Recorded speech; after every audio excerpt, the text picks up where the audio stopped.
Hi and welcome back to the Ruby Tuesday. This is my spoiler moments recap of the latest episode of. So this episode, the shit really hit the fan, man. Gosh, it pretty much felt like an action sequence from beginning to end. We see that the robot now has a new body. That's what he's been planning the whole time. We see him trying to put the Mauler twins back into jail. That didn't work out too well. He gets called back to base with the other heroes who are waiting and trying to figure out what's going on. Then he introduces himself with his kid body, and saying like, "Hey, this was me the whole time, guys. Just accept that I took your DNA to make myself look like the younger version because I kind of have a crush on that girl, on Monster Girl, and they've got to figure that out." And you're like, dude, that wasn't the way to do it. We also see Invincible, who hasn't worked out how to have a relationship yet. He's broken up. And then obviously the big hype of the episode is Omni-Man is now out. He's been outed. The wife, we get that continuation. We see that Omni-Man is now being hunted by the people that was normally supposedly on his side, but they think that he's a bad guy. We think he's a bad guy because we don't yet know why he's killing. He does seem to have a proper reason. And I'm feeling like the reveal is going to be like, I needed to be in charge of the planet, otherwise my people will come back and decide that you guys are not under the protection or not under my protection. It's going to be something like that. See, he feels like he has to justify it. If they're not strong enough to defend the planet, then they're not strong enough to be heroes, and then he's just going to kill them. That seems a very dark way to go. We still have had no word of our famous great dark blood detective. He's in hell. I was hoping that he was coming back, but it was just his diary that was just there with his voice, kind of the etherealness of him and the coldness of that air.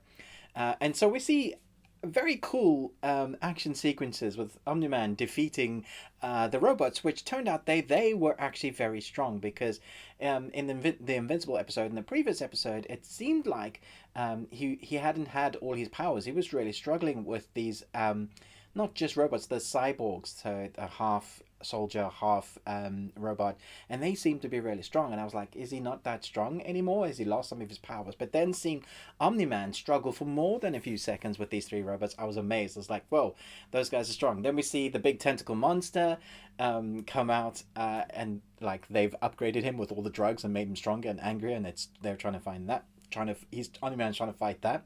We see the boss come and do teleportation things, and I was like, yeah, that's pretty cool. They're just trying to stall him so they can get to Invincible and tell Invincible like what his dad's been up to. In the meantime, Invincible arrives, and he's trying to help his dad defeat this tentacle monster, and then all hell breaks loose because obviously we have the resurrection of what the Mauler twins were actually up to. The Immortal comes and he's like, "I'm gonna kill you." We get that flashback of how he chops the Immortal's head off, and it looks like the Immortal wasn't so immortal, and he wasn't around for that long because it didn't take that long until Omni-Man smashes through the stomach, and that's like the moments like you're like, oh crap, what is actually happening? They've really angered Omni-Man now, and you really don't want him angry with you. You needed to maybe hear him out first before, if you can't stop the strongest man in the world, or anti-human or hero in the world, and he is destroying everything, maybe listening to him would be a good step. So here's where we get into spoilers in the comics, which is probably where the story's going to go. So if you don't want to know that, I'm kind of explaining the end of this episode because they kind of stuck to the comics lore, so we can guess. So the last episode, I guessed what was gonna happen, whether an immortal was gonna be a resurrection, and that was true. Although I didn't quite see him dying so quickly. I think they've compacted and moved timelines up quicker. So major spoilers.